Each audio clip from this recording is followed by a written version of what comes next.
Welcome back to another episode of the Tooth Are There podcast with me, Irene, and your friend, Katrina. Hey, girl. Hey girl, how's it going? I like how you wave before you speak and like no one knows. There's just like this No awkward one knows. pause, but over there it's just spirit fingers. I know I'm showering you with joy and love is what I'm doing today. Oh, I So need much some joy and love. joy and We love. need it. We Yes, need joy and love. we do. So much joy and love. We So do. I'm handing it out for free. Speaking of joy and love, we have a very joyful and very loving guest for our podcast today. And we're so happy that we were able to get you down in one place because I know you're busy and you've been even busier this week and last week and this entire month. So welcome, Martelle Coke. How are you, girl? I'm doing good. Thank you for having me. Thanks for coming. We really appreciate it. We're so excited to talk to you a little bit more. Now, like you and I have met in real life, but it was like a whirlwind meeting at your booth. And we've been following each other on social media, but we've never sat down to talk about who you are as a human being and a little bit about Brown Girl. And I just want to know everything about you, like from the very, very, very beginning. Oh, okay. Yeah. I feel the same way. I'm like, I don't know her, but I know her. She's Tooth Life, and I'm all about that. I'm about that life, right? I'm about that life. Yes. So, yeah, absolutely. We can prompt you because it's like someone says, like, tell me everything about you, and you're like, well, I'm a hygienist. Where do you want to start? Yeah. I want to start Yeah. I'm a Pisces and I want to start with like young Martelle, like Yeah. pre-hygiene, pre-mom, pre all of the stuff that we know about you from social media now. So like tell us a Right. little bit about you as your Okay. life. And you shared some stuff with us on a call. We were on a call together with Hygienists for Humanity, and everyone kind of did a little bit about themselves, and you told some like really deep stuff about your upbringing and how you were raised and what types of things that you had to persevere through your life, which I found really inspiring. And I think, this is going to go out this week. Given everything that's happening in the world right now, I think stories like yours need to be shared for everyone to really appreciate like the strength that you have within you and everything you've been able to build. So tell us about you. Yeah. So, if we're taking it way back, then, Yeah. okay, so I am one of 10 kids. I was born and raised until about the third grade in Boston, Massachusetts. So when I was in the third grade, my mom actually, she shot somebody and she was on the run. So she took me, and at that time it was 7 of us, it was 7 kids, and she like fled to Florida. Like, Oh wow. talk about Bonnie and Clyde. Like you want to know about it, like this is it. So took us from, who did she shoot? okay, so she shot my aunt's husband because he actually poisoned her. What? Yes. I So love that she's telling this like super deep story, and Yeah, she's, like, yeah, I know. she's smiling this entire time. She's like, yeah, like this. Someone just shot someone. Arson, it's right. We're on the run. Okay. Like, it's all good. Yeah, Bonnie and Clyde, right? So yeah, my mom, my aunt's husband poisoned her. And they're waiting for the trial. They're doing the autopsy and everything. And So she was pointed and she died. she died. Oh, I'm So sorry. I'm sorry. Wow. This is when I was in And third you grade. were how old? You were in third grade? Yeah, I was in the third grade. I can only remember the grades. I can't remember because you remember when you left the third grade and all of your friends, right? So So my mom took us in a Nissan Altima, and we all fled to Florida, from Massachusetts to Florida, and we stayed in hotels. We hid in hotels. My mom cooked food on a little hot stove pot. Like we were eating like those nasty breaded chicken nuggets that you get from like those Piggly Wiggly grocery stores. I don't even know if you have those. The stinky grocery stores. Yeah. So yeah, we would eat those. We would have to hide. Just all type of things that kids shouldn't go through. And it was 7 of us at that. So my mom didn't work because she didn't want to be on anybody's payroll. So she ended up selling drugs, right? So that's how she got her income, her and her boyfriend at the time. and 7 kids. So so she was like dealing drugs at the hotels or wherever. See, when you're that young, you don't really know. But when we actually moved into a house, we actually moved into a trailer. So when we moved into our trailer, then she was dealing out of her trailer. Were you there? Were you and your siblings around? Like, do you remember? Oh yeah, I used to yes, I used to actually, like, when my mom went from the trailer to the home to a house, because she actually made a lot of money doing this. This was back in the 90s. So selling crack, she made a lot of money. So we moved into a house, and it went from, selling from a window to people coming to the front door to us sitting out in a bar. When I was like in the 5th grade, sitting in the car, she's giving me crack to hold, saying, hold this because police cannot search you. Back then, they couldn't search kids. And I would be sitting at 2 a.m. in the morning in a bar parking lot while she dealt her drugs to the bar, to the people in the bar. We had people that smoke crackheads, you call them crackheads. They would live with us because that was more money for my mom. It was easy money. So they would probably work construction. And this is in Florida. So people would work construction and they would do their coke, right? And I remember I used to braid hair for money. Like, I always have like a entrepreneur spirit, right? I used to braid hair for money and try to save it to just get things. And I remember braiding someone's hair and hiding my money, like on top of, like, where you put all your decorations in the kitchen. There's like an extra opening. And one of the guys that my mom had living stole my money as a kid. Yes, he stole my money. And I was just like so devastated, like all that money I worked hard for and saved, and I didn't even know what I was going to buy with it. But, it was stolen. It was stolen by them. Were you ever afraid of having strangers in your home? No, because it was so common. And the only thing I can remember is me braiding this guy's hair who was on drugs, and he's like, come to my house and I will give you your money. So I got on the back of his moped, rode to his house, and we get in his house, and he was like, I just want to hold you and kiss you and do all these things. And I was like, no. I was like, I will scream. I will tell anybody, like, please take me home. Like, in my mind, I was like, I'm going to get raped right now. Like, I was in 8th grade, going to 9th grade. And I remember because I needed the money to develop my pictures. Remember, you used to take pictures on the camera, and you used to bring them in the store and develop it? Yeah, it was like $6.99 or something. Yeah. You wanted singles, but if you wanted doubles, it was $7.99.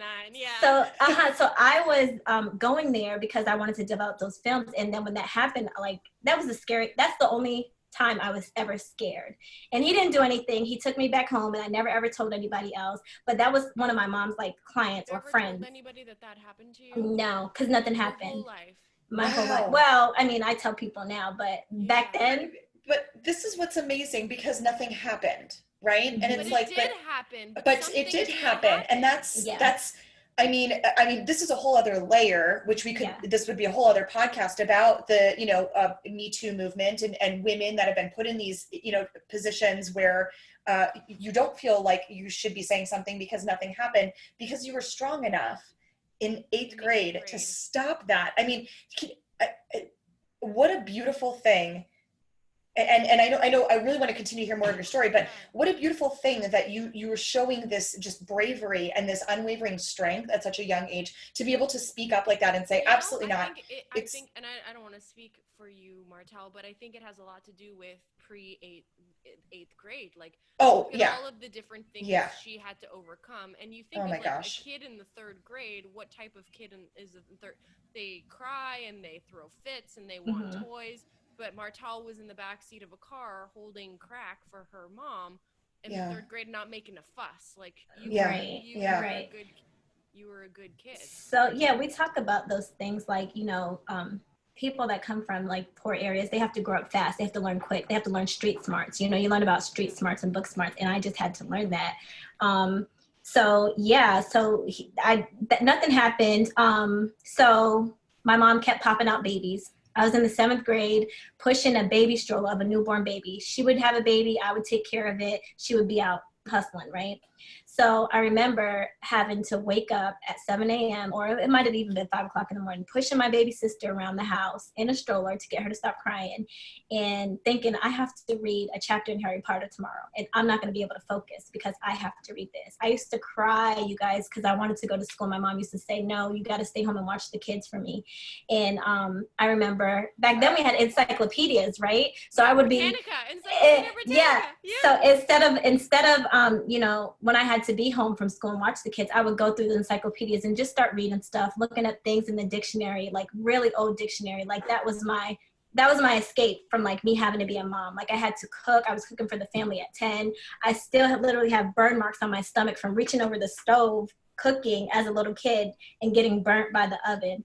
So it's a lot of things that I had to do to grow up fast. So school for me was always an escape. Like I was like, I know I don't want to have kids, a bunch of kids growing up. I know I want to go to school. And the passion of dentistry came in when my sister had a toothache. And my grandmother, she was my sister was screaming on the floor, crying, all of like, think about those patients that come in that are in like a lot of pain. Like that was my sister at like 12, right? And my grandmother said to her, if your tooth hurts, then you will never know labor pains, because that's exactly how you're going to feel when you have a baby. And let her suffer until my mom came home and brought her to the dentist, where they obviously took the tooth out because we didn't have dental insurance. But because she went to the dentist and I was sitting there and I saw them get her out of pain, I was like, I want to be a dentist. Like, I want to be a dentist, right? So that sparked, you know, my interest in being a dentist and to being a dentist. And then when I got into high school, very poor high school, the poorest high school in North Carolina, because we moved from Florida to North Carolina. Before we go to your high school, so obviously your mom never got caught for shooting that person, for your aunt's. No, actually, she didn't get caught. She didn't, but her boyfriend at the time just went down for it. Really? Mm-hmm. Wow. Yeah, he just went down for it. Right. That is a nice boyfriend. I don't even think my husband would take the blame for right. me. He took the blame for like, it. So sorry, honey. I'm an accountant. I won't do well in prison. Yeah, so he ended up you guys are silly. He ended up getting going to jail for it, and that left us with a single parent household. Wow. And you know, being in poverty is horrible. Did you have a relationship with your dad? Was that your dad? That was not my dad. So my dad, he went to prison when I was like probably 5 for selling guns. And if you Google my dad's name, it's going to be him against the federal government. So he was selling illegal firearms, and there was the Supreme Court against my dad, and he went to jail, and he's been in jail. And I met him again when I was 12. He was in a halfway house, and my mom sent me, go with your dad, he's going to buy you some clothes. He bought me an outfit, me and my sister an outfit, and I didn't see him again until I got into high school, when I graduated, and I didn't see him, I called him. So I called him. You tried to have a relationship with him, but he just wasn't ready for it, or?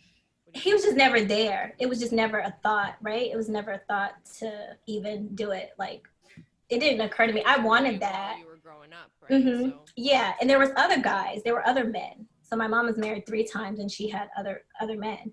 So you know, and even with that, like having stepdads and them beating us, and we having to go pick a switch. It's called a switch. It's a branch off a tree to get a whooping, and we would just get whoopings every day. They would say, we're going to whoop you guys every day because just in case you do something. And I have scars on my arms, and we would have scars, and they would say, if you go to school, you better not tell that you got a whooping, you better say something else. So I remember having a scar on my arm, a big open gash, and them asking me, the teacher, what happened? And I said, I slid down the slide and I cut myself. When I knew I got beat with a switch, it's a branch off a tree, and I had broken skin from it. So it's just like a lot of things, like a lot of abuse, a lot of physical abuse. And then, you know, my mom probably not even wanting to say anything because she wanted that man, right? Yeah. So it was like either the man or her kids. And unfortunately, we got abused. A lot of my mom's kids got abused. And unfortunately, we are not close today because of it. It's 10 of us, and we're not really close. Like, I can't call not to say much to my mom, no, not really, but with each other. Because that causes resentment between, you know, the kids for sure. Yeah. So I have 5 brothers. Of your brothers and sisters, like, would you say that one got picked on more than the other for any reason? I mean, sometimes you hear that there's like No. Quote unquote good kid, and then there's the kid that is the one that's always targeted. So yeah, so I was the one that was like the good kid, like the smart one. Like Martelle's gonna be something, she's smart. And my sister was the one that always had like the mouth on her. She was more like developed, you know?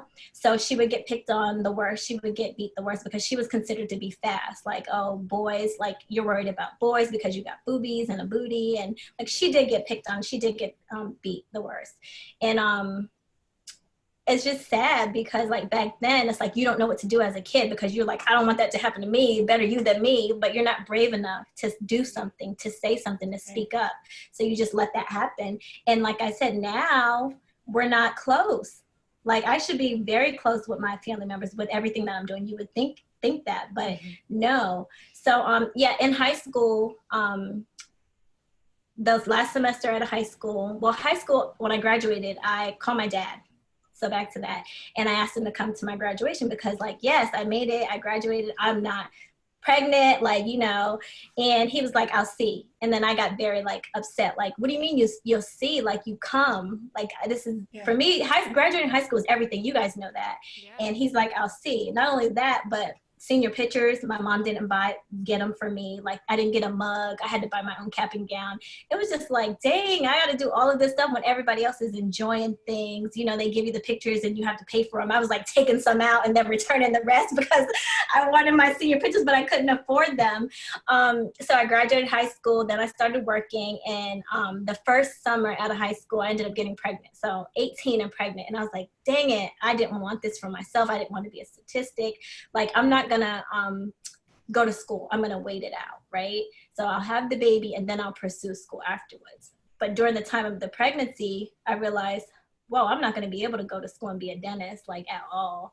So I had my daughter in 2006 and I graduated in 2005. I had my daughter in 2006 and I had 2 seizures after I had my daughter. So after I had delivery or right after. Like immediately after your delivery. Yep. Did they figure out why? I had preeclampsia and it wasn't diagnosed and I was on Medicaid. I was 18 years old. I had no family. To tell you how prepared I was to have that baby, I had no baby clothes at the hospital. I just went to the hospital and was just there. I don't even know why I didn't have a baby bag, but that's how much I didn't know. So I had the seizures. I had preeclampsia, so toxemia. It was not diagnosed. And they immediately put me on seizure medication. Like, you're epileptic, here's some seizure medication, take this for the rest of your life, and bye. Like, prescribed it and was gone. And I remember seeing a neurologist and going in the MRI and them having probes all over my head and asking like, why is this happening to me? And nobody would talk to me. So an 18-year-old, well, I was 19, I turned 19 2 days after I had my daughter. A 19-year-old asking questions to these doctors. They're like, I don't have to tell you anything. Think about when you go into a hospital with your mom or your grandparents and you're a hygienist, right? And you're like, well, what's this? And what do you do? And you're asking all these questions. And they're already hesitant. I want to see the chart. Right. They're already hesitant. They're like, oh, well, this is, you know what I mean? They don't want you to know anything. For me, I was just like blown off. So I started taking the seizure medication. And it's like, do what they say. They said you have to take it. And when I tell you I was on Dilantin and I was a zombie, like, I couldn't take care of my child. They were like, don't cook, don't drive, don't do anything. And I'm like, my hopes of going to dental school after having this baby, like, it's over. Like, you're telling me don't do anything, just stay home and have somebody with you when you're with your baby. Did you have any support when you had your baby? I mean, did you have a relationship with the baby's dad? Oh, yeah. So, yeah, my boyfriend at the time, but he was 21 and he was working. He was working at UPS and Aaron's. So Aaron's is a furniture rental place. Okay. So that's where I'm he was from working. Canada, so we don't have that here. Oh, you don't have that. So so UPS and a furniture rental place. That's where he was working, 2 jobs. And he was working and I was just staying home. Like, we were struggling. We were very poor. And we were in upstate New York by this time because his family lived there. So we moved there. We're sleeping on floors. I didn't even have a baby shower, remember. To this day, I like cry, like, I didn't have a baby shower for my baby. But it was a struggle. And hey, Katrina, do you know what we're going to do? What are we going to do? Next time we go to a trade show, we're going to throw... I know exactly what we're going to do next time, girl. What are you guys going to do? Tell me. Throw you a baby shower. We're throwing you a baby shower, girl. Okay, I need that baby shower. Next trade show we are all at, we're throwing you a baby shower. Yes, okay, cute. Yes. I love it. Yeah. So, It's so fun. So yeah, my husband, well, no, he's my husband now, but at the time, didn't have a baby shower, just working, very poor. And I was like, I'm gonna pursue this. Maybe I can't be a dentist right now, but I can do dental hygiene. Like that's the next best thing. I was doing my research. Like I was very much like intelligent on what I needed to do. If I didn't get a career, if I didn't have a career, my child wouldn't have a good life and I would end up back where, I started those in my childhood. So called the dental hygiene school and I'm like, I want to be a dental hygienist and I have a baby, but I'm excited. I get good grades in high school. And they were like, okay, well, you have a baby and this is very competitive. So maybe you should do dental assisting. So I was like, okay, well, I'll do it. What do I have to do? Signed up for the program. I had a Pell Grant because I had no income and it paid for the entire program. Oh, wow. So that was good. So was a dental assistant. I was getting paid $12 an hour, I think. And then I was working with a dentist who was like a jerk. I remember having my mask down here. He's like, pull your mask up. Talk about us being irritated with Corona, with people wearing their masks down here. Yeah. Like he would like pull it up for me and I would just be like, so scared, right? And then I would see how he treated the hygienist and I was like, they never got talked to, they never got talked down on. One was driving a Hummer. I was like, dang, I want a Hummer. Like I had a little Chevy. I'm like, I need that Hummer in my life. So I would go to them and of course they didn't look like me. They were white girls and I was like, how do I become a dental hygienist? And they were like, oh my God, it's so hard. And this is just like, I couldn't do it. So I'm like, she's like, you have to do studying and all of this stuff. And I'm like, study and that's it. And that's it. I was like, I love school. I can do this. So I did all the prerequisites. A lot of them I had because I did them in the dental assisting program.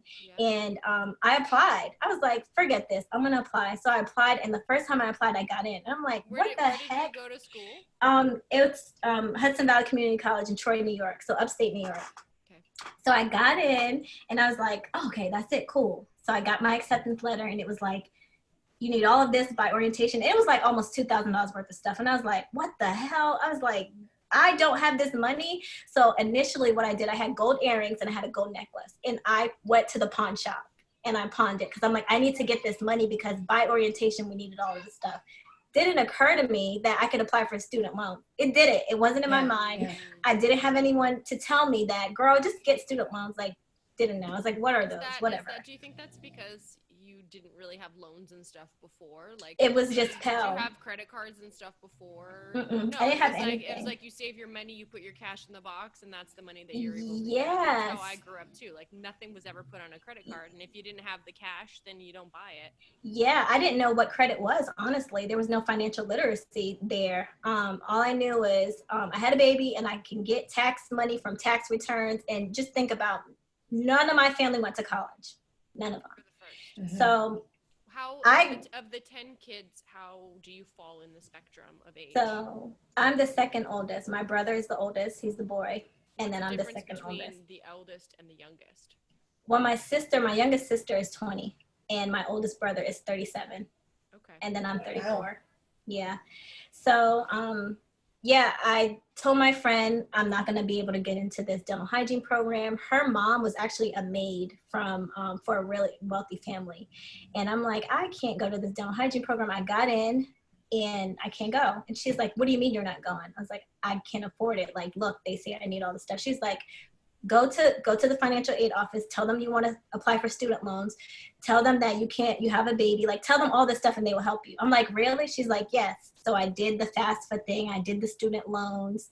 I went to the financial aid office, explained to them, and they helped me. So this makes so much sense as to where Brown Girl RDH came from. Yes. Yeah. So do you share this story with everyone? I mean, you need to put this audio clip on your website. Yes. Because you know what? Like, there's a lot of people I'm sure that follow you that don't understand, like, the intention behind. I don't want to jump too far ahead, but like this makes so much sense. Yeah. So no, I don't, but that's a great idea. Not in this detail because you're like, tell me everything. So like I'm like going all in. Well, so tens of thousands of people are gonna hear this. So okay, good. So yeah, so I applied and they helped me. And I was just thinking about, now that you're saying that, when I applied for the dental assisting program and I did the Pell, like they did everything for me. It was like, they probably didn't tell me anything. Let me just apply for this girl. She doesn't know and whatever. Because think about your patients sometimes when you're going through medical history. You know, they're taking a long time, or maybe in some cases, like they can't read or they can't see, you're filling it out for them. Yeah. So maybe that's what happened. I'm young. They're just like, let me just get through this girl for her and do it for her. And like, you know, enabling someone, right? Yeah. So, so I applied and I got in and I was in the program and I was super excited, and I got through dental hygiene school, and there was 3 things while I was in dental hygiene school that was hard, right? First of all, it's hard anyway. So that's a prerequisite. Hard, check. It's going to be hard for everybody. Mm-hmm. But I was the only Black girl in the dental hygiene program. I was angry. I wasn't angry because... Back up a second. You were the only Black girl in your dental hygiene program. Yes. Were any of your teachers of color? No. How was that? I mean, for me, it was just like understood. Like, that's normal. Like, you're not going to see yourself represented. I knew that. It's like watching a Disney princess movie and thinking you're going to see a little Black princess. It's not going to happen. So me being 20, understanding like, okay, this is just the way of the world. Like, that makes me want to cry.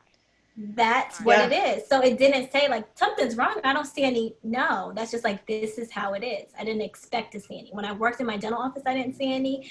In my family, people that were in my family, they were either drug dealers, they were criminals, like they weren't professionals. They didn't have careers. Did you feel like you were treated differently by any of your teachers or classmates? Well, I just felt different. I don't necessarily think I was treated differently, but because I felt out of place and I didn't feel welcomed, then that came across to them as maybe she's the angry Black girl, right? I wasn't mad. I was mad because I didn't have support, that I had to struggle, that I was the only one in the program with a baby, and they're crying about washing the dishes. And I'm like, I have a 2-year-old with a fever. Like, what am I going to do? Yeah. You know? So I was like, this is just not fair. When it came to buying loupes, I had to get a doctor's note saying that I couldn't see out of one eye, because they said, if you don't get these loupes, you're going to get kicked out of the program, and it's a requirement. And I had to go to the ophthalmologist, get a note, tell them, listen, I'm going to get kicked out of this program. Yeah, because I really do have an eye injury, but I have a macular hole. So they wrote a note so that I didn't have to get the loupes. Otherwise, that $1,200 pair of loupes, I wouldn't be able to afford. When it came time to board fees, I was like, oh my goodness, I don't know how I'm going to pay for this. Luckily, it was during January, we had to pay them. So I had a tax return that I was able to get money from, and I put that money. There was no credit cards again. I remember my friend Krista, she's like, my mom's going to pay for it. My dad's going to pay for it. And I was like, lucky you. Like, I might not be able to take these boards. And just little things, board review. Who took care of your baby while you were in, how long was your program first? It's 2 years. It was 2 years. And I actually qualified. Was it like 4 semesters and you had breaks between? Summer, just a summer break. Summer break. So who helped you with your, and where were you living? So I was living, boyfriend? I was living there, and I worked at the Home Depot on weekends, Friday, Saturday, Sunday. And for minorities at my school, if you had a high GPA, your kid can go to school, to daycare there for free. So there was a child care program, but you had to keep your, I don't even know what it is, but I had a 4.0 the whole, like, I love school. So I don't even know what it was, but your kid can go if you maintain a certain GPA, and you paid like $10, I think. So, I worked on the weekends, and I had like whatever, $170 that I made in 3 days every week to live off of. Wow. And, some bills didn't get paid. Like, I'm not gonna lie, some bills didn't get paid. There was no savings. I don't even know how I made it. I took literally the student loans. I think they give you $5,000 per semester or term. And I spaced that out. So if I had to pay a light bill, if I had to pay my phone bill, I didn't spend that money. I used that money to live off of. That's how I got through hygiene school. The little things like board review, I didn't get to go to that because obviously I couldn't afford to go to that. I remember they had an instrument, electronic instrument sharpener. You know, I'm going to say something right now, and it might sound whatever. I don't care how it sounds. When we were on our conference call, you said something about like, I don't care. I breastfed my baby till I was 3. And then there were and I looked, and you were like, don't judge. And then there were a couple of people that rolled their eyes. Mm-hmm. And my mom breastfed me till I was older too, for this exact reason. We didn't have money to pay for formula. Like, nobody had money to pay for formula. So shame on those people right now. Anyways, yeah, we don't care. Right, we don't care what they think. Right. Your observation. I have a memory. Katrina knows I have a memory like a freaking elephant. She has an amazing memory. Yeah, it's quite terrifying. Yeah. So yeah, so like certain things I couldn't afford. So I just didn't do it. So then graduated from dental hygiene school, making this money. Now I don't have to be on Medicaid. Now I don't have to be on any type of government assistance. Were you still on the, no. or you just stopped taking them? I stopped. I never went back to the doctor. I'm like, I'm not taking this. They don't know what they're talking about. And I just stopped against their orders. You didn't have a seizure after that because obviously it was for an undiagnosed condition. Exactly. Huh. Yep. So, so you graduated dental hygiene school in what year? 2011. And what was that graduation like for you? After everything that you had gone through to get to where you're going? Well, there was nobody there to support me. I didn't have anyone come to my graduation. They had graduation tickets to give out. I was like, I don't need them. There's no one that's going to come, right? So my daughter's father was there, and that's it. But for me, it was just like, okay, now let's get to work. It wasn't like, you're not going to stop and congratulations and now it's over. It's like, okay. I'm going to take 3 months off and travel through. No. Girl was like, let me find a job.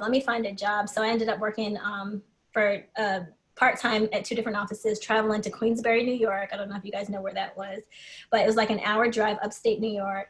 And just finding a job was fine. Then I started making money. It was like $35 or something an hour where I can just not have to worry about a paycheck. Like, I know it's there.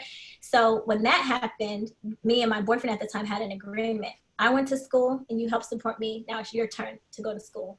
And I worked and he went to school. And he went to school for criminal justice and he worked part-time at UPS. He didn't work 2 jobs. And now he wants to be a police officer. And now he's a state trooper. So that actually worked out.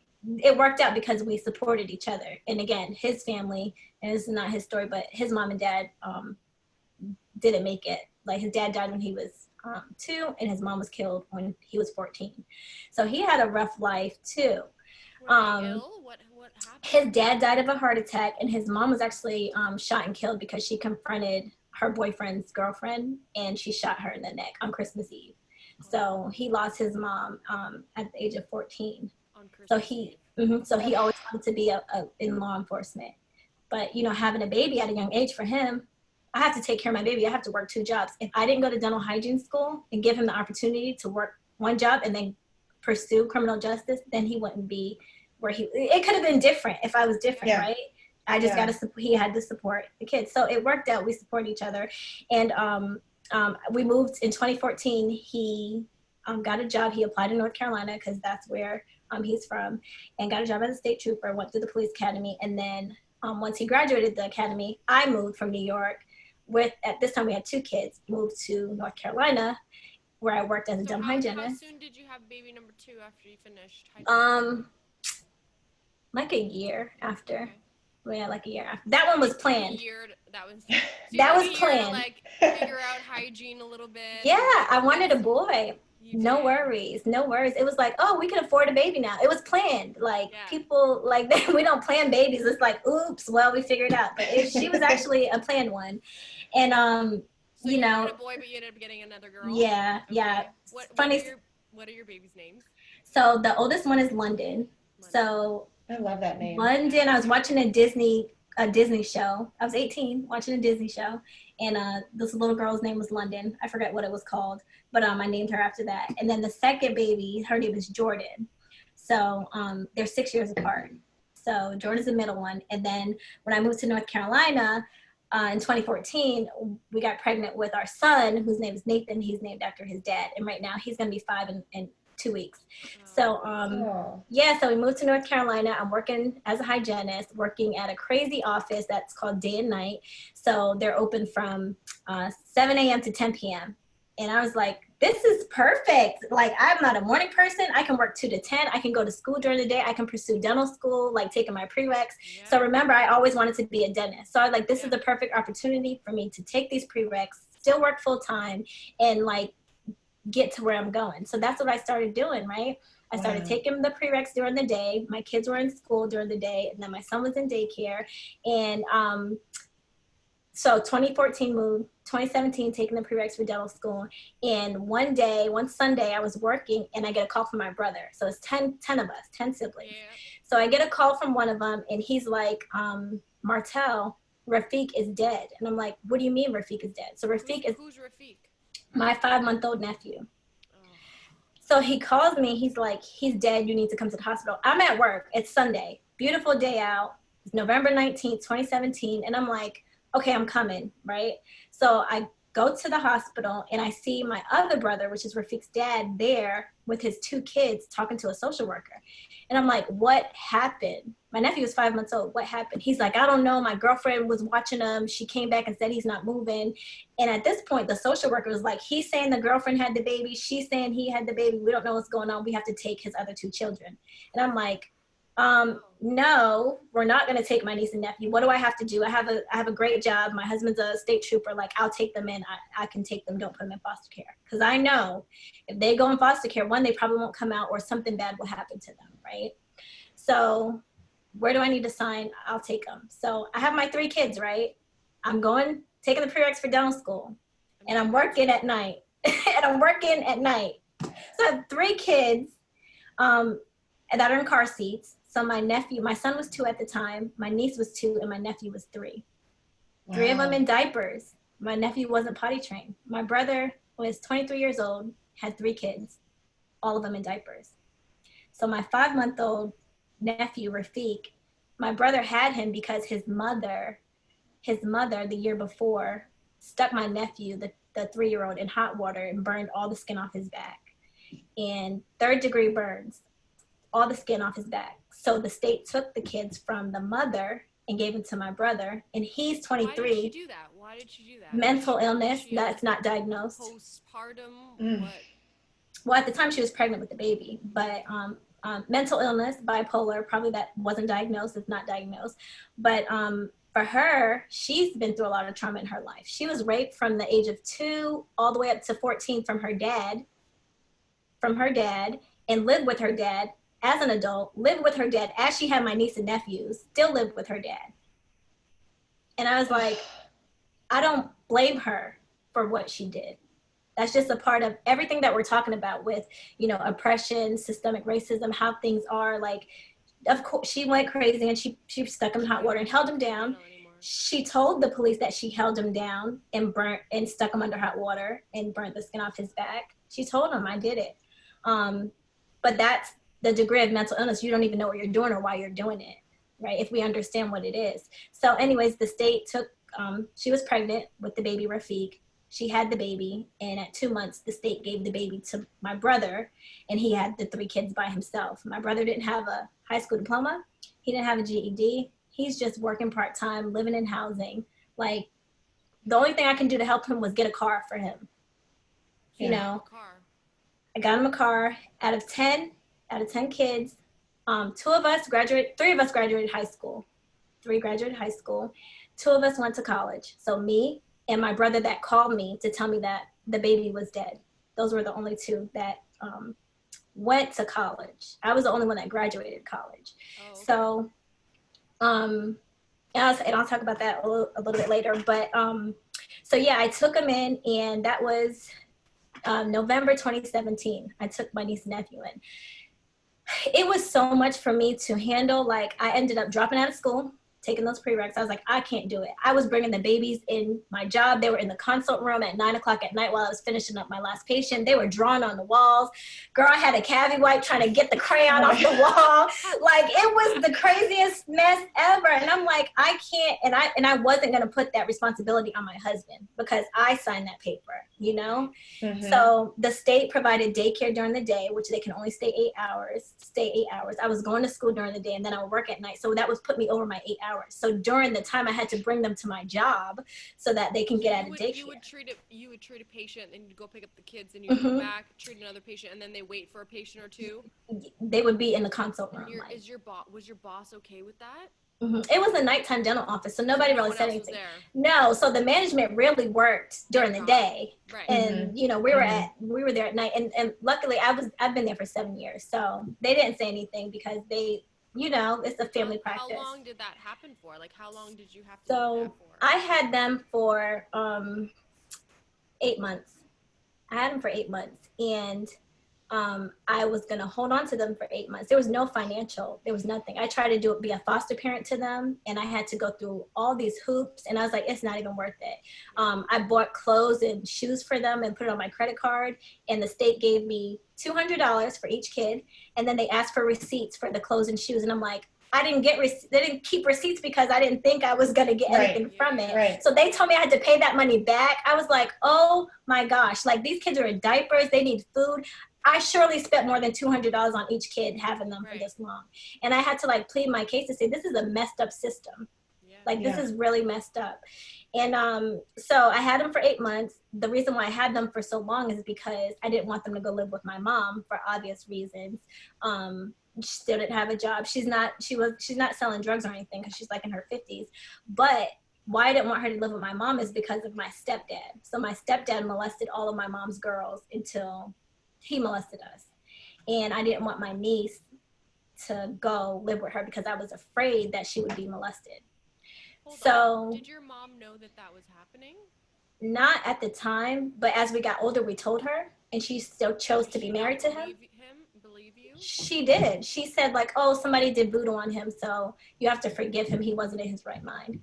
So this is when I tell you guys, like, our family is kind of torn apart, is because all of that happened and nobody spoke up. And then my sister that was developed the most, she got molested the worst. Right. I was a little skinny, little 90-pound thing. It wasn't me, even though I was the oldest that was getting, you know, the worst of it, she did. So when we're talking about abuse, I'm talking about that type of abuse, you know, like having to strip down naked. So sorry. Yeah, I remember my sister telling me, like, please tell him that I have my period so that I don't have to get a whooping naked. And I was like, yeah, she has her period. Like, just little things like that. So she didn't have to take off her clothes in front of him. So yes, my mom is still married to this guy, right? So think about all of this trauma, this post-traumatic stress that we talk about, you know, us going through. And you build up to just have a certain strength, and kind of like me, especially me, I just block things out. So I didn't want my niece and nephew to go there because I was scared my niece is going to get molested by him. But you cannot tell a social worker that, because I don't know, it's just weird. It's just like an unspoken thing that you don't do. Like, even though he did that, I can see him. My kids don't know my mom's their grandmother. She's never bought them a gift. My oldest kid is 13 right now. My son, who's 5, he doesn't know that's grandma. And he will never know that's grandma. He'll see her and we'll go visit, but it's not that connection. What does he call her by her first name? He doesn't know. There's no, it's like that lady. Oh, it's that lady again. Yeah. So I don't have anything against my mom. I love my mom. I understand maybe from her point of view, that's mental illness for her. Like you can only judge people for what they know. Maybe she doesn't know any better. Isn't it interesting how the older you get, the more you get to realize who your parents are as people? And it's sad. It's sad. And it's like you accept them for who they are, and you acknowledge that they're your family. But if they were someone different, like, would I be friends with this person? No, and there's no connection. Like, I don't tell her I love her, but then again, I don't tell my kids I love them. I want to, but it's hard for me to say I love you to my kids because of that. Because you think about the people that say they love you and care for you, but then they mistreat you, they beat you, they physical. Yeah, so, you know, me, that's just something I have to deal with on my own, right? I'm 30, I'm gonna be 34 soon, and I'm still working on that. But it's hard for me. So, so I didn't want them. Eventually, I just couldn't take it no more. My kids were crying, like their rooms were being tore up, like it wasn't fair to them. So I was like, you know what, I have to do something. Either they're gonna go to foster care, which I had to make that decision. Are they going to go to foster care and we don't know where they are, and they're going to be split up, is what the lady told me, because I was like, I can't do this. They're like, if you can't do it, we'll take them. So then I was like, or are they going to be right 2 hours away with my mom, and I just check on them and just hope that nothing happens, right? So they ended up going with my mom, and I made it very clear, like, I told her, I don't want your husband to touch my niece and nephew, and I'm going to be asking them if they're being touched. And I said it in front of him. And she's like, no, that's not going to happen. If that happens, blah, blah, blah. I was like, she's like, nobody's going to touch my grandkids. I'm like, but they touch your kids and you're still not doing anything about it. If somebody kills your child, it doesn't matter if they kill your child today or 17 years from now. You handled that person the same way. So I'm like, you can't have a double standard there. But I was like, just so you know, I will call social services and have them removed. So my mom's like, no, don't do that to my grandkids. I'll make sure I'm always there with them. He's never alone with them. this is crazy. This is crazy what happens, but this happens all the time in the Black community. It's just like, there's always a... Why do you think it happens? Like, I look at you and like, I'm falling apart. Yeah. And I look at you and I wonder, like, how are you so positive in sharing these stories that are so deep? I mean, because I understand that it's not just me. Like, I'm one of many. Like, it happens a lot. I have dental hygiene friends right now that I can share the story with, and they'll be like, yep, that happened to me. Male dental hygiene friends. Yes, I was molested. Yeah, it's very common. I don't know, because, you know, we have to grow up fast. We see a lot of things. So we develop more, right? We're more developed growing up as little girls. So we're more at risk to be, you know, sexually molested and things. So I think that's what it has to do with. And then just not caring, people not caring, you know, people not taking our voice seriously. You know, studies have shown in healthcare, like if a Black person says they're in pain, they're less likely to get pain medication, right? Why? That's the question that is not for me to answer. I don't know why, but we're just treated harshly. And you can think about, you know, the society of, you know, we're supposed to be stronger, right? We're stronger. We went through slavery. You're tough. Don't worry. But it's just like, for me, I had a situation at work. This is off the subject, but my hair had fell out. I put a relaxer in my hair, a perm, and I put color in, and my hair fell out, went down the drain, and I was like trying to put all of this fake hair in to make it to make my hair come back. That was horrible. Like your real hair was my real hair, like a weave was falling out. No, my hair fell out down the drain, like, because I put your scalp. It was bald. I had a bald patches in my head, so I put like all this fake hair, all this weave in my hair, and I went to work. And think about, if your hair is messed up, you're like feeling bad already. But if your hair's falling out and you have patches, you're devastated. Think about your friends that have cancer, go through chemotherapy, and their hair's out. Like, that's everything for them, especially as women. So I go to work, and this white girl comes in my operatory, and I'm just sitting there like my hair. Or team member. Team member comes in my operatory, and she's like, "Is that a weave?" Like, I'm like, "Yes, actually it is," and like, I'm actually going through something right now. She said that, so I was offended, but I didn't say anything. I kind of like held it in. Like, of course it's a weave. Like, you know, it's a weave. Like, you see me every freaking day. Yeah. But for me, like, I was going through something with my hair, right? So then I guess she was off of her medication, and she was going through a divorce, and she was acting very sporadic, like just doing things. And I'm like, are you okay? Do you need medication? Oh, when I said that, she went to the doctor's lounge. She told on me. The doctor called me in there, and he's like, Martelle, she's going through a very sensitive time. She is on medication, and you can't say things like that.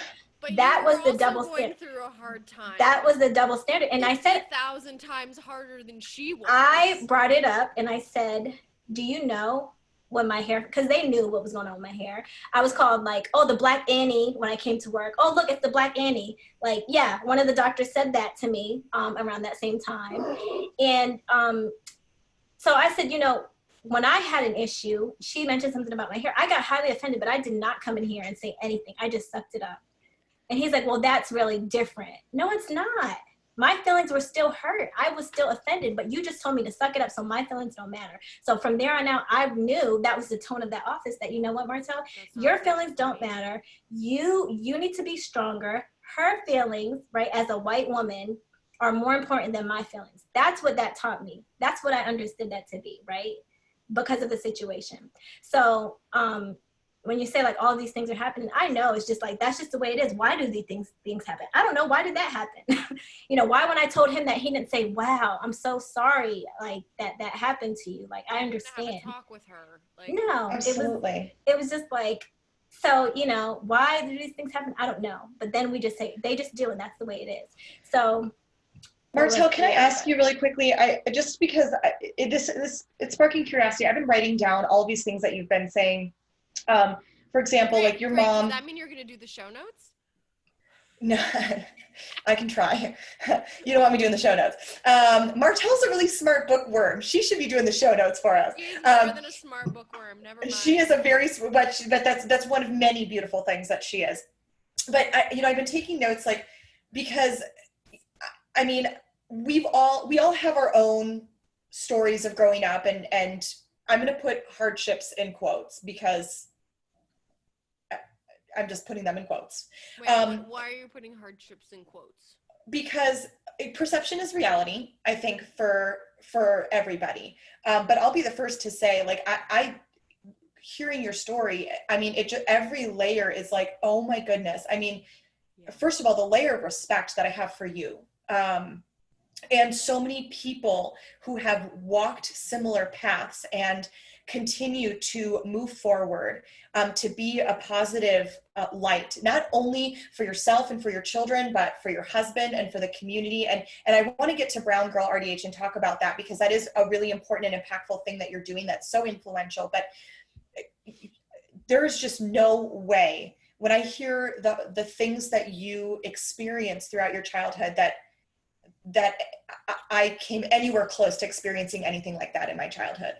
And yet here we are with the same degrees and the same letters after our name. And I want you to know that you are so magnificent in experiencing all of that, and in being where you are today and standing strong and unwavering in that. And so I put hardships in quotes, because perception is reality and everybody believes that they grew up with hardships, but there were so many barriers for you, Martelle. And I just, as I'm reading these things, I want to share them again, just so that we understand. Your mom did what she did because she didn't want to be on someone's payroll, because then she could be tracked back, because she was protecting her sister, right, who was killed. And you had to grow up fast. You didn't have a childhood, where you got to be a carefree child and free of fear of safety and security. You didn't even understand the opportunities with school loans. Like you had to have somebody tell you those things, because although those services are they're there for people, you didn't have an advocate really there kind of guiding you through that. There are so many things that I think people assume, like, well, the programs are there, I don't know why and it's like, but it's not that easy. None of this is ever that easy. It's not just a line in the sand. There's so much more. And what you did was you changed the trajectory. History could have repeated itself, Martelle, with what happened, in your mom and with her husband and all of those layers. And you just, shifted. She chose not to fall apart. You made an active choice. I don't know at what age that was, where you made an active choice and you changed that light switch and said, I don't want this, because you could have been that third grader holding a bag of crack in the back seat and saying, hey, my mom seems to be doing pretty well, maybe I'll do this too. Like, you chose at one point in your life, and maybe you don't remember when that was. Right. Well, when we had our life in Massachusetts, we had a good life. Like, it was nothing to worry about. But after the incident happened, when my mom was on the run, then everything changed. So you can kind of say, like, I had a foundation that I knew better, right? Because I had some role models at some point. And the education system in Massachusetts and Florida are totally different.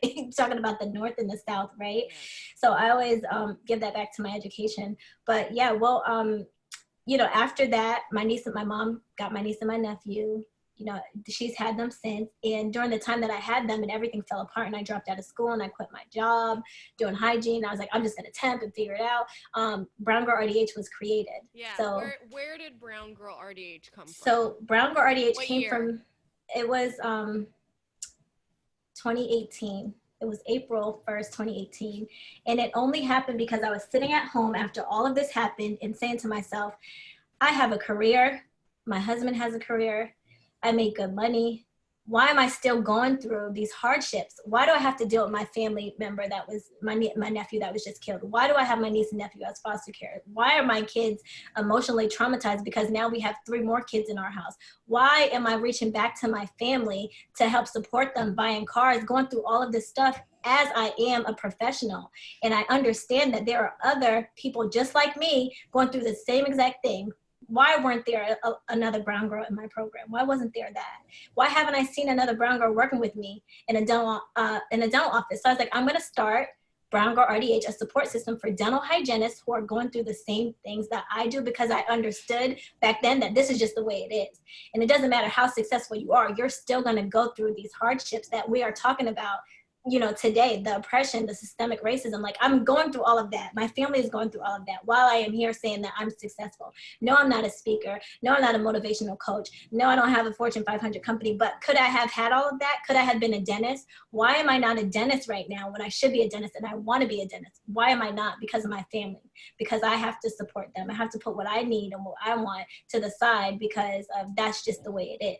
Because I wanted to be a dentist, I should have had that in my mind. I'm going to be a dentist. I wanted to be a dentist. But instead, it's like my family, my brother, my nephew, my mom, like all of that plays a role in who you are. You're a product of your environment. And I kind of know who I didn't want to be. And dental hygiene for me is just like the second best thing. To this day, I still want to be a dentist. But look at everything that's happening. Now it's too late, right? So the dreams are snatched. So never too late. It's never too late. So I'm opening up my own practice, and I interviewed a dentist yesterday who's 43 years old and just graduated last year. He's got 3 children. He emigrated here from India, and he's 43 years old. It's never too late. It's never too late, but you know what? Things intercept your path because what I'm doing now with BrownGirl RDH, I would love to do this for the rest of my life. Like this is what I want to do. So April 1st. How did you start? So for those people that don't know and haven't seen you before, BrownGirl RDH helps with financial situations such as the ones that you mentioned. People that can't afford to pay for their boards, people can't afford their books or their loops or their uniforms or their tuition. And you don't just give the person the money, you actually pay for the item. So it's not like they can be like, oh, I need this money for this, and then they end up buying shoes or something. Exactly. The path of funds goes from BrownGirl RDH to the institution itself. There's no funny business. Right, or for the product. That totally shows me your street smarts. Yes, yeah. If it were me, I would, and this is the problem that I have, is like every year my company donates to a certain foundation, and I just write a check. I send it to the organization, and I don't know where that money goes or what they do with it. But this is where your book smarts and your street smarts. Yeah, because I understand. If someone was to give me money back then in hygiene school, I would have paid a bill. Yeah. I would have been like, oh, it's for my loops, but I'm not going to get loops. I'm going to go help my mom pay a light bill or something. So that's why we do it. So so BrownGirl RDH started in April 2018, and the goal is to promote diversity in dental hygiene. For those who might not have a chance, who probably would have went through all of those struggles, but then not had, someone to say, hey, do these student loans, or hey, I can buy your loops for you, or something like that. So we give scholarships. Each year we give 12 scholarships a year. Our scholarships. How much are the scholarships worth? So it depends on what someone needs. So our scholarships are based on need, and they don't have deadlines. So if I came in today and I said COVID-19 wrecked my life, I can't afford my board fees, then they would apply and we would have paid for their board fees for them. So do you have like a budget per year? How does that work? Like do companies help you by giving you funds? So for the first year, because we're only in year 2, April made year 2, right? So the first year, all the companies would donate supplies. So they would donate loops, they would donate uniforms. I know Quipt, the toothbrush company, was good about paying for 4 students' dental hygiene board fees. I paid for some hand pieces out of pocket for some students who needed a hand piece. And the money that I got, it's not like through grants. We're a nonprofit organization, but I didn't go after like, oh, let's apply for grants, because that's what you hear about nonprofits, right? I actually temped outside of working my nights and weekends, and saved up money and started a scholarship foundation, put money in there, and then started giving from my own pocket to students buying their things, just to get it off the ground, because you have to be established to get these grants and funding. It's not that easy, and we still haven't done any of that. So a lot of our sponsorships have came from companies donating their supplies. Dental hygiene students need instruments, they need instrument kits, they need loops, they need all of the things that they need. We've had partners just say like, we'll pay the school and we'll get these for you. So luckily I didn't have to come out of pocket for much the first year, but the first year we gave out $11,000 in scholarships. So, and that doesn't include like the loops that we gave away or the hand pieces. That were free. Yes. So our students, anyone can apply that needs help. We don't discriminate because you're not a minority, you're not a brown girl. It doesn't matter who you are. If you need help and you have a story, then we read your story and we feel that you have a need, then we we help students. So how do you decide? Because I'm sure you have more people that reach out to you than you can afford. That puts you probably in a really tough spot, because I'm sure there's so many people you want to help, but your arms can only stretch so long. So in the beginning, anybody that applied got a scholarship, but then as we started to grow, it was like, okay, we can't do this. So there's 3 people on our scholarship committee that read the applications, they go over and they decide who gets it. And we only award 12. So we know what we have and we see what they're applying for. And we just read their stories. Some people are, you know, they already have a degree, they have a bachelor's, they're going for dental hygiene, they maxed out all of their student loans and now they need money. It's like, well, someone whose parents are immigrants, who work under the table jobs, who are trying to become U.S. citizens, and you're the only the student who's trying to get your board fees or whatever you're trying to do, we'll pay for something for them versus that other student. So I guess it depends on the story, because it's like, what is really hardship? A hardship to you might not be a hardship to me, but we actually listen to the stories and you can feel it. And it sounds so silly, but you can feel when someone's writing if they need it and what they need. Like, I'm not gonna give it to the student that just took 3 mission trips. Like, you took 3 mission trips, great. I've never been out of the country.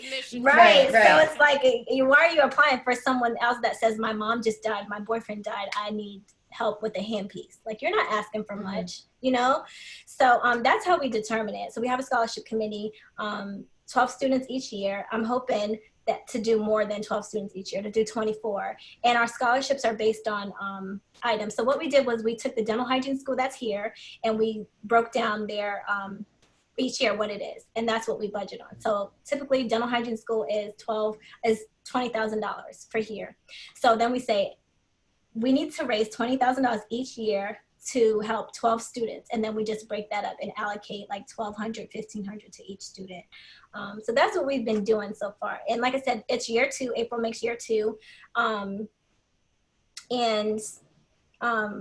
April makes year 2. And to just to put everything into perspective as to what's going on here and why we're here and why we're talking about it, you know, 10 of my mom's kids, 3 of us graduated college, high school, 2 of us graduated college. Well, 1 of us did, I did. 1 graduated. 1 graduated. So my brother, Ralph, that called me and told me my nephew was, you know, killed in November 19th, right? That's the day that I will never forget. November 19th, 2018, a few months after me starting Brown Girl, he was shot and killed. Coming home from college, he had his book bag on still. He was going to ECU. He is pursuing welding. And I got a call the same day, a year apart, that he was killed. And I'm like, you know what? This is exactly why we have BrownGirl RDH. What happened? Okay, so he got in a fight with one of his friends. He was telling his friend that being in a gang is not what it's about. So he pretty much disrespected his friend, talking about how he needs to be going to school, that he's not doing anything with his life. So his friend took that as offensive, and the next day they got in a fight on like a Saturday. Monday, he was coming home from school and his friend found him in the parking lot in his house and shot him and killed him. Yep. So it's like, that was taken from him. He would have been the other of my mom's 10 kids that graduated college, but he didn't make it. That's why he didn't graduate. That's why he didn't graduate. But the point is, me having BrownGirl RDH, that was my foundation. Like you said, how did you not lose it yet? I would have lost it. But I had the foundation, the organization, and all of these people to support and say, like, you're strong, keep going, we need you, this is why we need you, because of things like that. Like, he looked up to me enough to say, I want to go to school, I want to be something. You know, I don't want to be a dental hygienist, but I want to be something, because he had nothing else to look up to. Who else did he have? All he could have did what the rest of the kids did. I'm just going to work, whatever. No, he wanted to be somebody.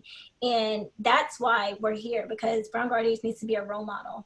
Of all of the things that you've said, and I hate to be observant, but of all of the things that you've said this entire time we've been talking, you talking about your brother, it just makes, like, just the look on your face, that is, it shows me a little bit of inside your heart. Because you talking about your brother right now makes it, like, everything else, you were glass-faced. You were like, this is my life, I'm saying my story, but I'm not going to feel anything. Like, I'm going to tell you all of these hardships that I've been through. But the moment you started talking about your brother, your eyes changed. Yeah, because I almost wanted to cry just then. So you're very observant, because that's everything, you know. So I understand, like, you know, we might not make it. And with everything going on today, like, this is why. This is why we have, like, Black Lives Matter, because young people are dying. Young men are dying. Young women. It doesn't, gender in this situation doesn't even make a difference. It's yes, but when young Black people. Yeah, but when we're talking about proportions, for me, it's like, I understand, like, he didn't have a chance. He's 23 years old. He's a baby. Right. I'm so sorry. Yep. Yes, and I'm so sorry for that. Oh. You know, and I know everything happens for a reason, and he was meant, and I always say, like, this was meant to happen, because it happened on the same day my nephew died. It happened to be, he called me about my nephew, and then I get a call about him. And it's just like, we need a reminder of how to cherish life, how to be good to people, you know, not to take anything for granted. Yeah, I went through all of that stuff, but focus on where you are now and make it better for the next one. I have to make it better for my niece and nephew. I have to be that brown girl RDH for them. I have to be it for the person who's watching me and saying, like, hey, I want to be like her, or someone that hears this and they're like, hey, like, she made it, I can make it too, or, you know, it's not the end. So at the end of the day, like, I want people to see themselves in me. Like, I want to be that strong. Like, I don't want to be defeated. And, you know, like you said, perception is reality, Katrina. Like you said, like, you don't know, looking at someone and seeing what they do on social media, why they do it, you know, but this is why. And you don't know what's really going on behind the scenes.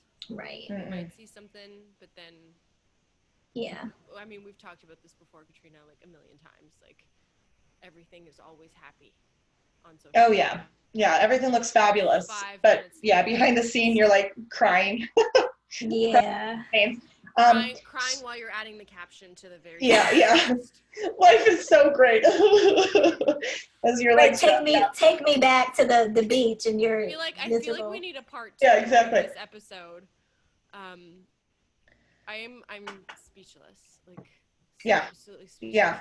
But yeah, that's it. For so many reasons, everything that you've had to go through and that you've persevered through, and then how you've created something so beautiful out of all of the pain and the loss and the hatred and the negativity your entire life. And your goal was like, you know what? Yeah, shit happened. That stuff happened. I'm going to shift and pivot and not let other people go through the same thing that I went through. That's admirable is not even the word. Honorable isn't even the word. It's like it drives hope is what it does, because I think there's, I mean, MLK says, you know, it's another word for admirable and honorable, like Martelle. So, pull up but the Encyclopedia Britannica with the gold. Yeah, that she studied from. Side. Yes, loved it. No, I think. But it's true, you know, Dr. Martin Luther King says, you know, only light can truly, like, drown out the darkness. And I think it's easier to be angry.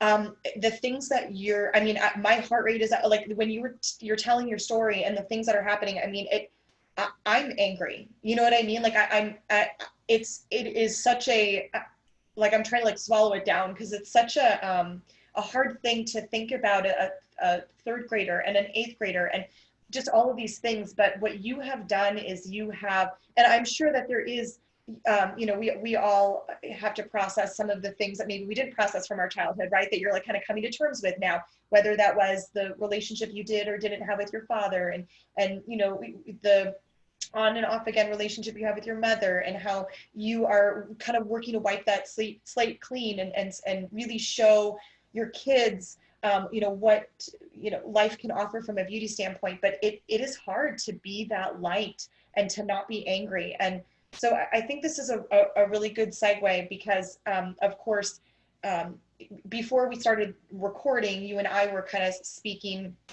about some of the events that our country is experiencing here in the United States. Now, but okay, of course, and Canada as well. Canada is falling a little bit later than the U.S. for sure. But yes, like, I mean, I even saw in Paris they're you know, I mean, this is a global sweep. But I think over the past, I don't even know, has it been 7, 9, like whatever it's been, I mean, there has just been a somber pain that many have felt, and I know that this for many of us is something that's just been very heavy and very weighted, and this is something that I understand you've lived with layers of this peppered throughout your life consistently, but now today so many people are confused and they're scared and they're hurting. And so I want you, if you don't mind, just to kind of talk about where your heart is right now with everything that's going on. And what can we do? Absolutely. What is it that we can do? Platform with everyone right now. Like what do you think is the best? Because, and I say this because I'm confused, and I'm going to put my hands up and say, I am confused because I don't know what I can do that's right. Right. First, it's like, post the black square on your social media and hashtag, but then don't, and then remove this and then add this. And then I get, angry DMs from people of all ethnicities and colors. And I'm an immigrant. My parents grew up in a refugee camp. I'm a minority. Just because my hair is dyed blonde doesn't mean I didn't grow up here. It's not really dyed blonde right now. That's okay. Just because it's dyed blonde, I said. Okay. You know what I mean? It's like, dyed blonde. Tell us what we can do more of to help. Yeah. So, how do I feel right now? So the way that I feel is like, thank goodness, like when things happen, like say for instance, if you have a platform and you don't have any diversity on your platform, and you guys might be like, oh, we didn't realize that we were doing it, but we recognize that immediately. You walk in a room and you walk into RDH under a roof and you don't see any diversity or any diversity with the speakers, we recognize that immediately. And then it's just like another slap in the face, like, there you go, you know where your place is, right? So think about that. You're not going to think about it initially because it's not affecting you. Like you don't, right. I'm pretty sure you guys have never walked in and was like counting the black people in the room. But guess what? We do that all the time. And it's kind of hurtful, but it's like I said, it's like understood, okay, well, this is just the way it is, right? Why does it happen? This is the way it is. So when we talk about, you guys are just now seeing like what we've been seeing for years. We've been saying things, but people don't really, oh, Martelle, it's just hair, don't worry about it. That's what we kind of get. So for us, it's like relieving, but now it's overwhelming because it's like, now everything's brought to the forefront, that we have people that are of non-ethnicities realizing like, wow, there really is a problem. But if you look around in the dental community, the dental hygiene community, minorities are represented at less than 3%. Like it never occurred to you that why 3%. Less than 3%? Why is this? Like it never occurred to you to say like, wow, we need to get BrownGirl RDH on a podcast before then. So for us, we have a lot of emotions. In our defense, we didn't want to have you on the podcast before this. Okay. Oh, I appreciate that. We did. But I appreciate that. But for us, it's like, we do appreciate it, but it's like, now it's overwhelming because it's like, well, where's your heart? And I understand why you're probably getting those DMs, because people are like, well, what are you doing? Where have you been all this time? Yeah. But they have to understand, like, you had no clue. That's why you're so confused, because it did not occur to you. And that's just the part that everyone's just now starting to understand. When people are saying, listen, just listen. And then you can say, wow, like, this is why the BrownGirl RDH was established, because it is a problem. We knew it was a problem, but it just didn't matter. So I feel like for me personally, a lot of people are reaching out to me, like, what can we do to help? What can we do to help? Mm-hmm. And acknowledge it, educate your friends, your family, and say like, yes, there is a problem. Yes, I do have privilege. Yes, we do have privilege. Just because the color of our skin, it is. Look at the speakers. I had one of my friends that is a speaker in the dental hygiene world, amongst you guys as colleagues, tell me that she knows for a fact that her white counterparts get paid more than her to speak. No. She told me that. She told me that. I'm not a speaker. I don't know. But what I do know is that I can believe it. So it's just things like that you hear and you're like, wow, we're colleagues, but like this is still happening in our own field. Yes, it is still happening. So you have to acknowledge that. And, what do we do about it? We make it aware. Like, hey, that person has an opportunity. When you how many Black friends, everyone would say like, I have Black friends, I'm an immigrant, or my best friend's married to a Black person. Who cares? Like, you know, how many Black friends do you have in your circle that you're going to share good news with? Like if there's an award, like if there's, you know, the Sun Star Award or something. Why is that? You have to ask yourself, why is that? Because you know what? When you start limiting the diversity of your circles, then those opportunities are also limited. I am so happy to have this platform because if I see something, I can say, hey, you guys, this award is for any dental hygienist that's doing something or writing or whatever, and I'm sharing it with this diverse community so more people can have that opportunity. That's what I do. But if you keep your circle very small and you only have, you know, I'm not picking on you, Irene, 2 Black friends, it's like, how are the other Black people going to get those opportunities if they don't know about it? So it's just like, a little bit in my defense, I really don't have that many friends. I think like she really doesn't. Yeah, I have 7 friends. I have one friend. I have one technically. No, one. We're your friends. We're your friends. I have one, but it's just like a whole lot of time for friends these days. Yeah, so it's just but like, you're right. You are very that's right. why. Very right. That's why you're getting that, and it just try to understand it, and it's not to attack. No, you know, yeah, it's just like, it's just frustrating. It's like, okay. One thing that I do have to say is that this is a time where everyone is learning, and I'm learning. Yes. And we have to also appreciate that everyone starts somewhere. Yes. And this might just be certain people's time where they start sharing.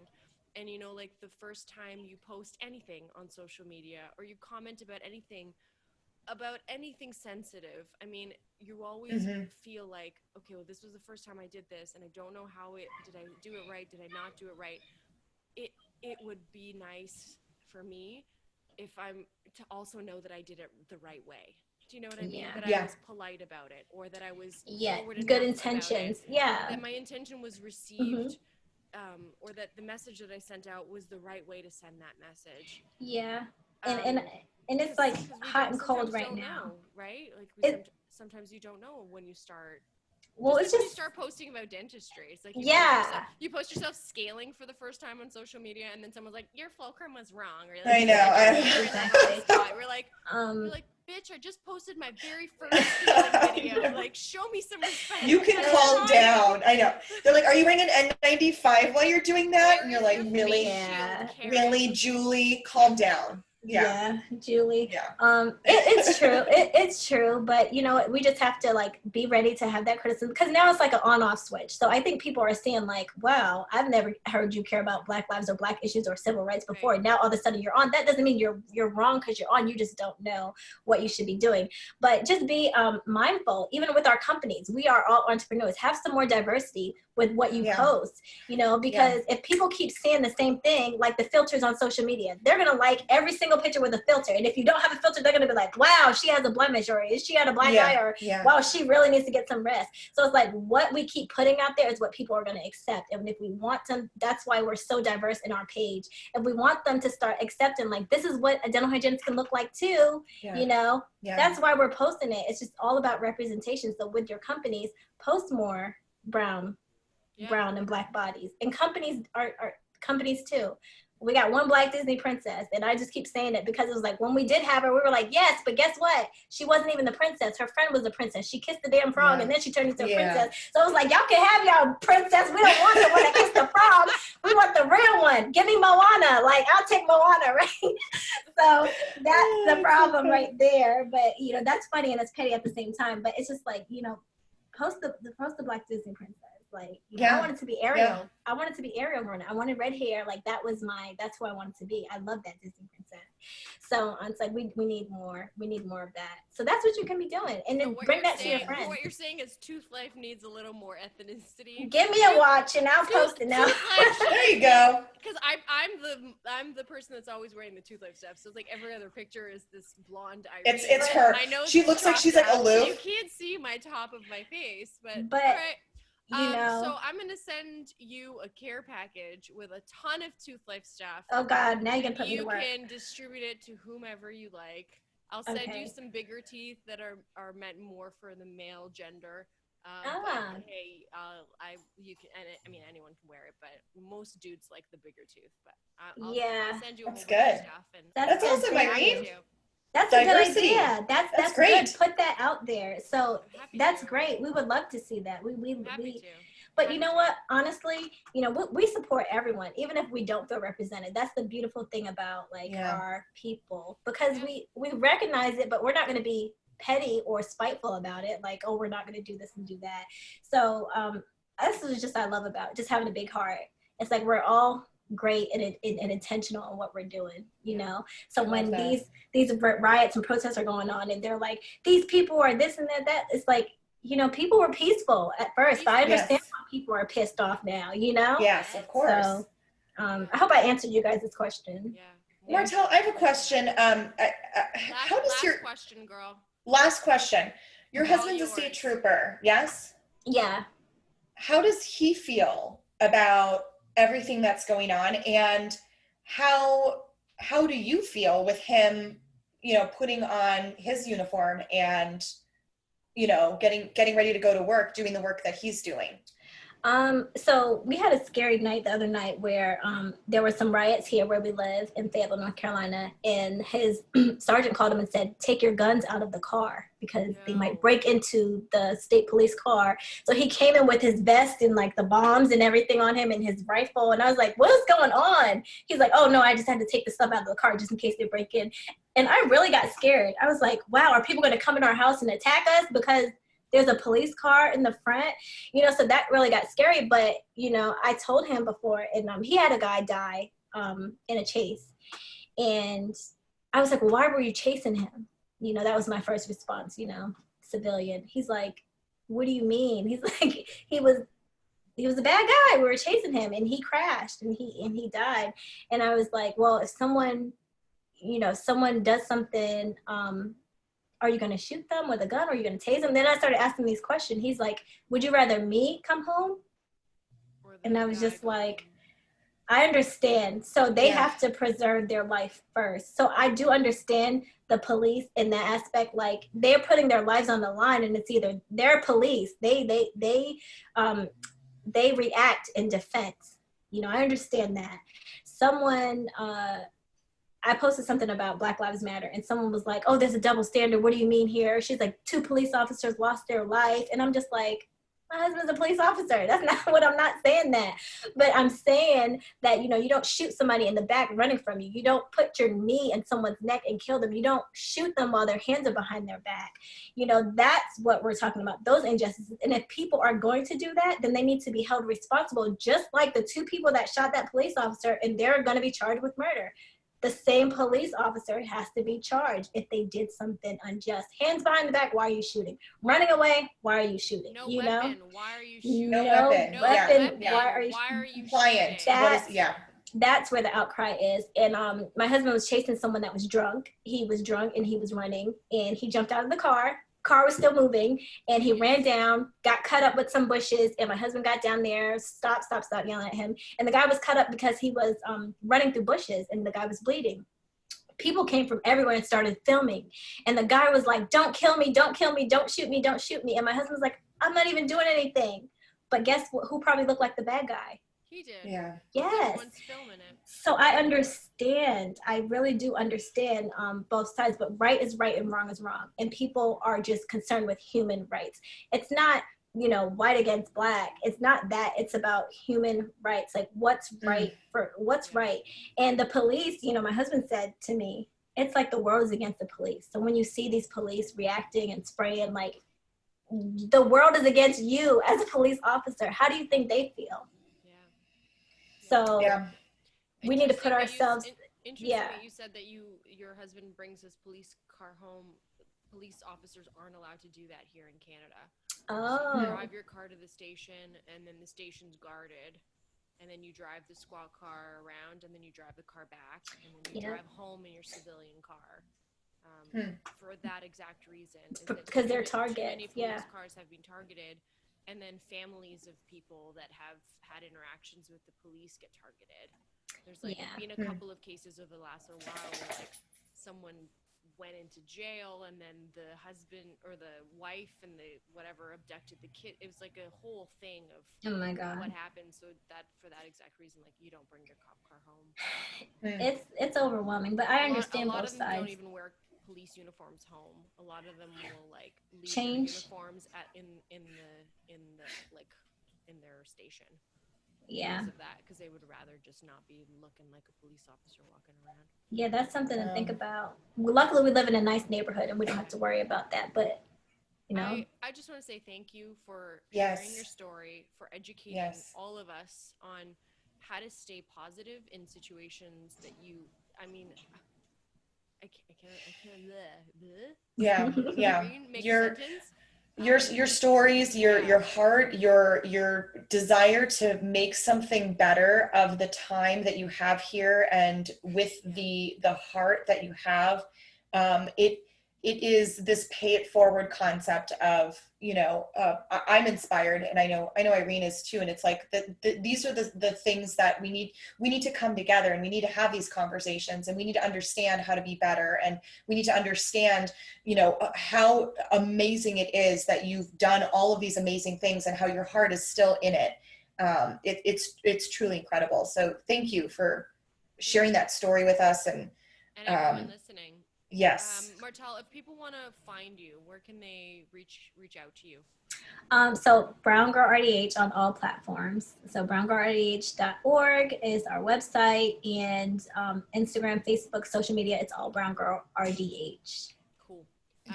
I had a quick question too, Martelle. If somebody wanted to help BrownGirl RDH, like make donations or anything, what are the best steps for somebody to be able to do that, to be a benefactor? All of that is just done right through our website. So there's a donation link. We are a nonprofit, a 501c3. So we've had our status for 2 years, and they can just donate right through our website. If they want their business to have a scholarship in their name, I know Katrina, the board prep, had a scholarship. Same thing. They can just reach out through our website or through email, browngirlrdh.org, and just let us know, and we can do that. Sponsor a student in Canada at a school. I know Summer from Diamond Shark. Yeah. She has a scholarship with us. Mm-hmm. So yeah, definitely. Summer's one of my besties. Like, is she? I love her. She's my number 2. I never met her, but I actually love her. Yeah, she's great heart. Yeah, she's one of my best friends.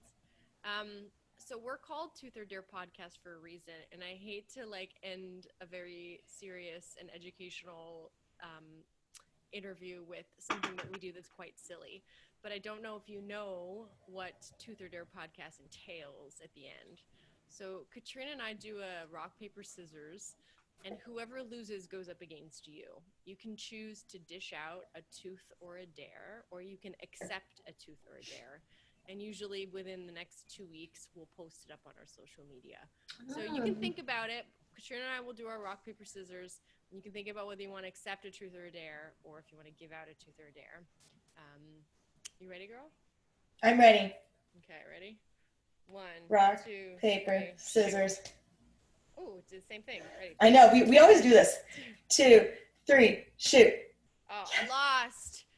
Gosh. I lost. I'm back on my winning streak again. This is good. Okay, so while Martelle thinks about whether she would like to accept a tooth or a dare or dish out a tooth or a dare, I encourage you all to follow us on Instagram at toothordare.podcast. Read the show notes, because we'll be linking all of the very informative information that we had through today's interview in the show notes. You can follow me, Irene, at toothlife.irene, and you can follow Katrina at Katrina the Wine Genist, or the dental wine genist. Dental wine genist. On Instagram and obviously on Facebook too. So, Martelle, have you had a chance to decide whether you want to accept or dish out? I'm gonna dish out. Dish out. Okay, I'll accept a dare. Okay. I'll do anything as long as my clothes stay on. Oh, right.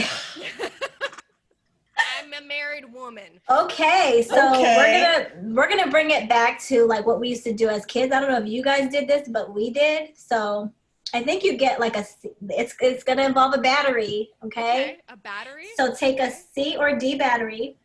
Oh, okay. Not one of these ones. So one of the big ones. Okay. You gotta put your tongue on it, and you gotta get shocked. No. I don't know if you can find a C or D. I don't know which one. I don't know which one shocks you. I'm gonna get one of each, and it'll be like Russian roulette. Both. Put both on at the same time. One on each side of your tongue.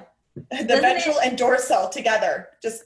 No, we don't want her to get burned. Okay. But that's your dare. I probably deserve it. I'm sorry. That was a really bad one. That was that's like a good dare. That's good. I need a little shock therapy. I probably that's need good. Yeah. Okay, I'll do it. Okay, so everyone tune into our Instagram at 23dirta podcast within the next, I don't know, 10 days or shows, 14 days between the now and the next episode for me to find these batteries and slightly electrocute myself. Until next time, peace out, peeps. Bye, guys. Cheers. Oh my gosh. Okay, don't go yet. I need to stop this. That was funny.